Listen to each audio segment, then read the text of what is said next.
Hello everyone. Today is my third lecture. Our topic is about the noun number. आज हम बात करेंगे the noun number.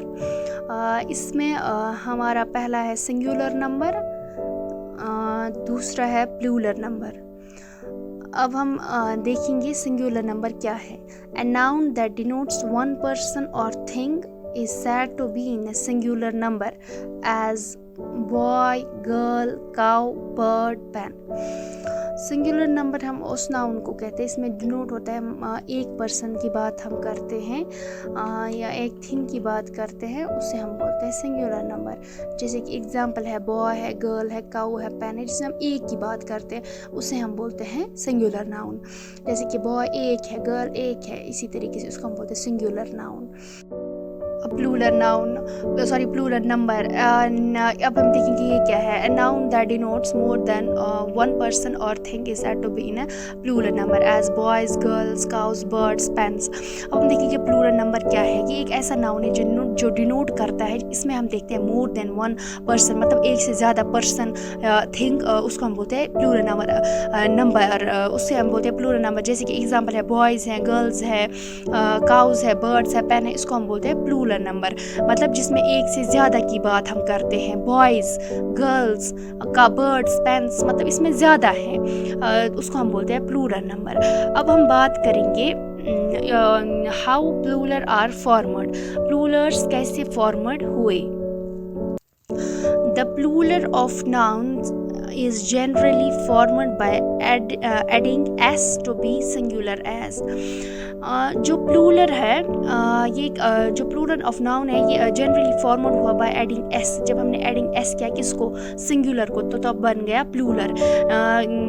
जैसे कि यहाँ पर है बॉय, सिंगुलर है, उसको हमने ऐड किया एस तो बन गया बॉयज़। बॉय एक है, ये सिंगुलर है, बॉयज़ बन गए तो प्लूरल बन गया। बॉयज़ हैं बहुत सारे, इसको ऐड किया एस तो बन गया बॉयज़। जैसे पेन है, पेन सिंगुलर है, पेन्स प्लूरल है, पेन था सिंगुलर और इसको हमने ऐड किया एस तो बन गया प्लूरल। एंड तो तब जाके बन गया प्लूरल। क्या बन गया plural? By adding S to the singular को हमने जब किया, तो ये था प्लूरल। तो ये सारा था singular number, plural number, how plurals are formed. अब हम देखेंगे दूसरा को जो हमने दिया था, दूसरा है हमारे पास the noun number, the noun gender. Noun number हमने पढ़ा, इसमें है 4। द नाउन जेंडर में 4 है, जेंडर 4 है। जेंडर बोलते हैं कि ये चीज़ मेल है या फीमेल, उसको हम बोलते हैं जेंडर। अब जेंडर में आते हैं 4, masculine gender, feminine gender, common gender, nectar gender. अब हम पहले बात करेंगे मस्कुलाइन जेंडर। मस्कुलाइन जेंडर क्या है? A noun that denotes a male animal in is said to be a masculine gender. Masculine gender वो एक नाउन होता है जिसमें डिनोट करता है ये चीज़ या ये जो जिसकी हम बात कर रहे हो, ये पर्सन मेल है या फीमेल, मेल है, तो उसको हम बोलते हैं मस्कुलाइन जेंडर। जैसे कि मैं अगर एग्जांपल दूंगी, मैं दूंगी एग्जांपल किसी गर्ल, किसी बॉय का या किसी लड़के का, उसको हम बोलते हैं मेल जेंडर। अब जो दूसरा है वो है फेमिनाइन जेंडर।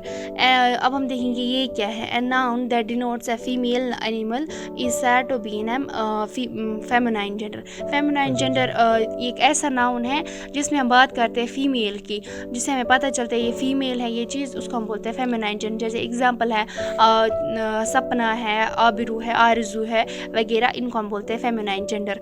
अब जो तीसरा है हमारे पास, ये है कॉमन जेंडर। अब हम देखेंगे कॉमन जेंडर क्या है। A noun that denotes either a male और female is said to be in a common gender. Common gender, अब आप देखोगे कि अगर आपने देखा कि मेल जेंडर आपने देखा, इसमें मेल की बात करते हैं, फेमिनाइन जेंडर इसमें फीमेल की बात करते हैं। कॉमन जेंडर क्या है? कॉमन जेंडर एक ऐसा नाउन है जो डिनोट करता है ये चीज़ या ये पर्सन मेल है या फीमेल है, either a person is a male और female is said to be in a common noun, तो उसको हम बोलते हैं कॉमन नाउन। जो जो नाउन को मतलब डिनोट करता है, जो नाउन को, जिसे नाउन में पता चलता है कि ये मेल है या फीमेल, उसको हम बोलते हैं कॉमन जेंडर। अब जो चौथा है वो हमारे पास है न्यूट्रल जेंडर। अब हमें ये देखना है ये क्या है। A noun that denotes a thing without life is said to be in a neutral gender. ये एक ऐसा नाउन है जिसमें हम डिनोट करते हैं थिंग्स को विदाउट लाइफ, मीन्स कि हमें पता ही चला होगा कि मतलब नॉन लिविंग थिंग्स, इसमें नॉन लिविंग थिंग्स की बात करते हैं हम, उसको हम बोलते हैं न्यूट्रल जेंडर। मतलब न्यूट्रल जेंडर आपको समझ आया होगा कि एक ऐसा नाउन है जो डिनोट करता है things without life. Without life तो वो उन्हीं को हम बोलते हैं कि नॉन लिविंग थिंग्स, उसको हम बोलते हैं न्यूट्रल जेंडर। अब आपको समझ आया होगा कि मस्कुलाइन जेंडर में हमने 4 पढ़े, masculine gender, feminine gender, common gender, neutral gender. I think आपको समझ आया होगा। और मैंने पिछले भी वीडियो अपलोड किए हैं यूट्यूब पे, तो आप उनको जाकर देख सकते हैं, मैं डिस्क्रिप्शन में लिंक दूंगी। मैंने बेसिक से स्टार्ट किया है, तो आप वो पढ़ सकते हो। मैंने सेंटेंस पढ़ाया है, नाउन पढ़ाया है, आप जाकर वो देख सकते हो। Thank you.